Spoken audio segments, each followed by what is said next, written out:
नमस्कार साथियों। आज से लगभग 20 दिन 22 दिन बाद आपकी 12th की एग्रीकल्चर का पहला पेपर है।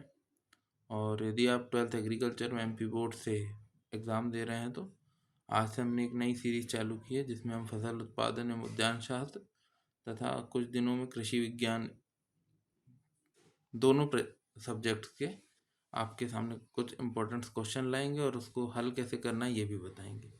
तो आज फसल उत्पादन और उद्यान शास्त्र में हमारे टोटल 20 चैप्टर हैं। इन 20 चैप्टरों में पहला चैप्टर ड्रेनेज है।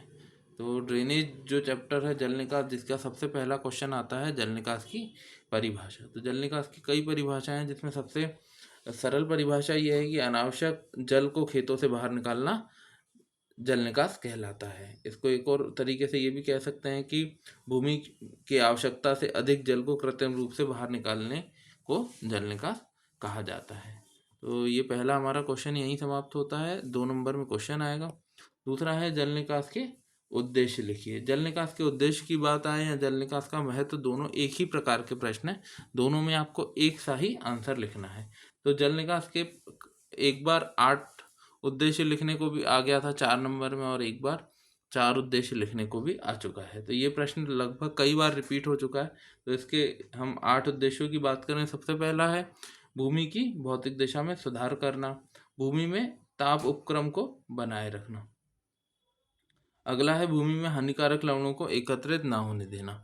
अगला लिखेंगे फसलों के लिए कृषि क्रियाएं समय पर कराना। और नेक्स्ट है भूमि को दलदल बनाने से रोकना।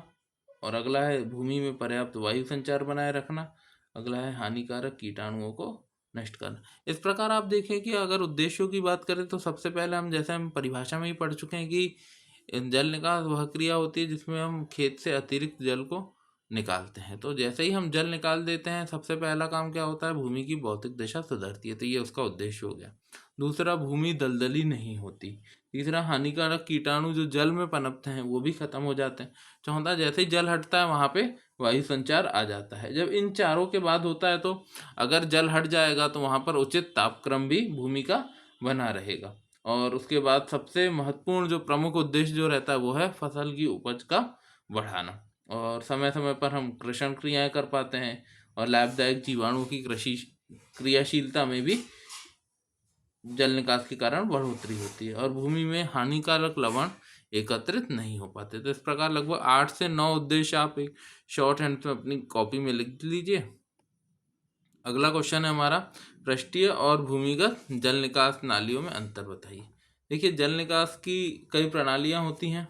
उसमें से एक हम बात करें कि जल निकास में हम पृष्ठीय और भूमिगत जल निकास, दो प्रकार के जल निकास होते हैं। एक पृष्ठीय मतलब ऊपरी तरीके से, और दूसरा है भूमिगत जल निकास जिसमें हम भूमि के अंदर या तो मोल ड्रेन से या तो पाइप ड्रेन से जल निकास करते हैं। तो इनमें हमको अंतर बताना है। यह क्वेश्चन पहले भी कई बार पूछा जा चुका है। एक बार और देख लेते हैं हम इसको कि जितनी भी आपकी पृष्ठीय और भूमिगत जल निकास की नालियां हैं उनमें अंतर क्या है। तो सबसे पहले सतह पर खुली नालियों की बात करें तो वो पृष्ठीय कहलाएगी, और भूमि की सतह से नीचे की नालियां भूमिगत जल निकास नाली में कहलाएगी। पृष्ठीय नालियां जो है ये सस्ती पड़ती हैं क्योंकि इनके लिए कोई इंफ्रास्ट्रक्चर बनाने की बहुत ज़्यादा ज़रूरत नहीं होती। वहीं भूमिगत नालियों को पहले खोदना पड़ता है, उसके बाद पाइप ड्रेन या कुछ ड्रेनेज के लिए इंस्ट्रूमेंट डालने पड़ते हैं, ताकि इससे क्या होता है कि ये स्थायी तो रहती हैं लेकिन कहीं ना कहीं ये महंगी भी पड़ती हैं। और पृष्ठीय जो नालियाँ हैं इनमें कुशल श्रमिकों की आवश्यकता बहुत कम होती है, जबकि भूमिगत में पूर्णतः कुशल श्रमिकों की आवश्यकता होती है। और पृष्ठीय नालियां अगर बनाते हैं तो खेत का शुद्ध कृषि योग्य बोने योग्य जो एरिया है, जो हमारा क्षेत्रफल है वो घट जाता है। वहीं भूमिगत जल निकास में ऐसा कोई प्रभाव नहीं पड़ता। और पृष्ठीय में भूक्षरण की एक समस्या देखी जाती है और वहीं भूमिगत जल निकास में ये समस्या बहुत कम होती है। तो लगभग आपने 4-5 पॉइंट्स याद कर लिए होंगे। इन्हीं को 2-3 बार लिख के रिपीट करके देखिए, आपको ये क्वेश्चन बनेगा। अगला है अतिरिक्त जल होने से होने वाली हानियाँ लिखिए। देखिए, ये वही प्रश्न है जो प्रश्न हमने अभी सेकंड में किया है, जल निकास के उद्देश्य। उसी से हम अतिरिक्त जल से होने से जो होने वाली हानियां हैं ये सेम क्वेश्चन लिख सकते हैं। अगला है जल निकास और सिंचाई में कोई अंतर लिखिए। तो देखिए जल निकास और सिंचाई दोनों अपने आप में अलग चीज़ हैं।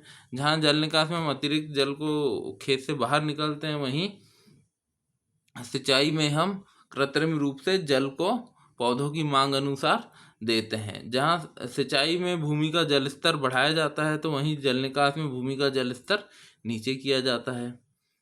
और सिंचाई में नालियों की आवश्यकता वर्ष भर पड़ती है, लेकिन जल निकास में मुख्यतः नालियों की आवश्यकता कब पड़ेगी? वर्षा ऋतु में पड़ेगी, है ना। और सिंचाई में सिंचाई का पानी पीने योग्य भी हो सकता है और मैक्सिमम पीने योग्य होता है, वहीं जल निकास में का पानी पीने योग्य नहीं होता है। और जल निकास भूमि के नीचे भी बना सकते हैं और ऊपर भी रहता है, वहीं सिंचाई केवल भूमि की ऊपरी सतह पर ही दिया जाता है। तो इस प्रकार आज हमने 5 प्रश्न पढ़े। आगे भी हम इसमें और प्रश्न पढ़ सकते हैं, देख सकते हैं।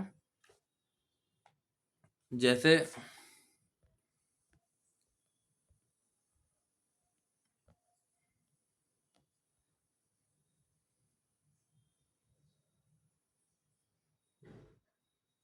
आगे हम प्रश्नों को देखें तो अगला प्रश्न क्या आ सकता है? कटआउट नालियाँ अथवा खुली नालियों में कोई 2 लाभ और 2 हानियाँ लिखिए।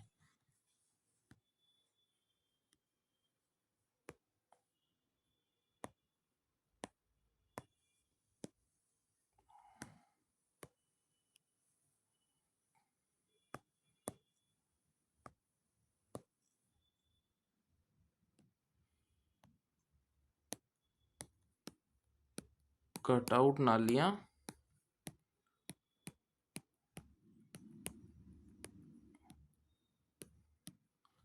नालियाँ और खुली नालियाँ,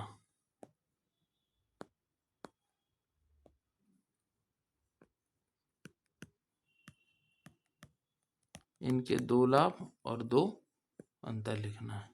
2 पॉजिटिव लिखना है और 2 नेगेटिव लिखना है। ठीक है, तो ये आप आगे देख सकते हैं। और आगे क्वेश्चन की बात करें तो हम और क्वेश्चन में जाएं तो इस चैप्टर से लगभग 5 हमने जो 6 क्वेश्चन देख लिए। इसके अलावा और क्वेश्चनों में एक ही आता है जल निकास के 4 लाभ, तो यही उद्देश्य वाली बात लाभ में चली गई, है ना। और पृष्ठीय जल निकास से 2 हानियाँ, हाँ ये क्वेश्चन एक ठीक क्वेश्चन है। पृष्ठीय जल निकास से कोई जल निकास की पृष्ठीय जल निकास से हमको हानियाँ। तो सबसे पहला हानियों में ये होता है कि खेत का क्षेत्रफल कम हो जाता है, और दूसरा हानि ये होती है कि इसमें मृदा का क्षरण होता है, और तीसरा है कि इसके लिए हमको अतिरिक्त व्यय करना पड़ता है, और ये लगभग हर बार करना पड़ता है। क्योंकि पृष्ठीय नाली इस बार आपने बनाई, अगली बार फिर टूट गई, फिर चेंज कर दी, तो ये लगभग एक हर साल की प्रोसेस रहती। तो ये इसकी हानि क्षेत्रफल की आवश्यकता पड़ती, जिससे टोटल क्रॉप एरिया जो है वो कम हो जाता है। वहीं मृदा क्षरण जो इरोजन है वो ज़्यादा होने की संभावना है, और इसमें हमारा एक्सपेंडिचर बढ़ जाता है। तो इस प्रकार आज हम यहीं पे क्लास को समाप्त करते हैं। कल नए चैप्टर के साथ आपको इसी चैनल में मिलते हैं। धन्यवाद।